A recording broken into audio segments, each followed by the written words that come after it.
It wouldn't be unfair to say that I've learnt more from Azumanga Daioh than I have from my years of formal schooling, because that shit's really profound.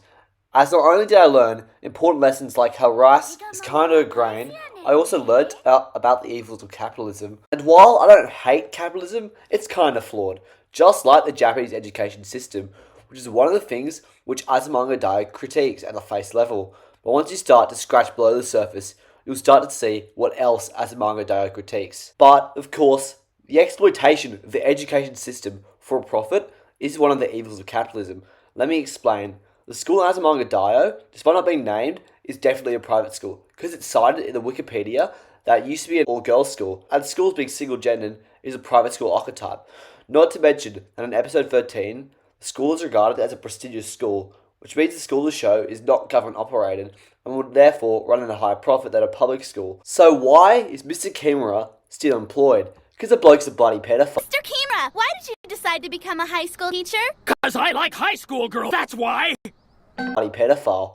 Surely if the school was operating for the students' best interests, they wouldn't want to have him working there with a bunch of minors, because that's a work and health safety violation. A cash-type private school can afford to fire him, but they don't, because they want to spend money on the unnecessary costs of firing a teacher, like, severance pay, scouting costs to find a new one. But that's not important, because this teaches us about the capitalist evil of monetary greed by transforming services in the tertiary sector of the economy into a way to make money instead of, suiting society's needs and wants, which is perceived as evil.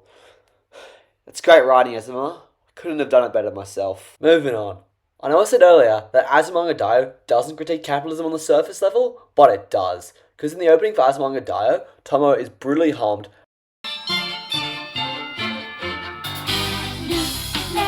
by the logo of the show, because that is in fact symbolism for how the gluttonous greed of advertising dehumanizes us, and the opening shows that in capitalism, our humanity is disregarded as we're bombarded with brands and logos at the cost of our health, as Tomo is pushed aside to make room to market the Azumanga Daioh brand. This is a great critique about advertising as a whole, by revealing to us how the constant push to market is hurting us humans through the unrealistic beauty standards and the false advertising brought upon by brutalistic marketing, which can cause us great harm. Another lesson which Azumanga Daioh teaches us about is the unfairness of unpaid advertisement. In many capitalist economies, it's not required by law for reviewers and content creators to actively disclose if they're being paid to promote a product or a brand, which allows for people to create blatantly dishonest reviews. And this, unfortunately, fools consumers who know none the wiser into spending their money on products that were sold to them under a false promise.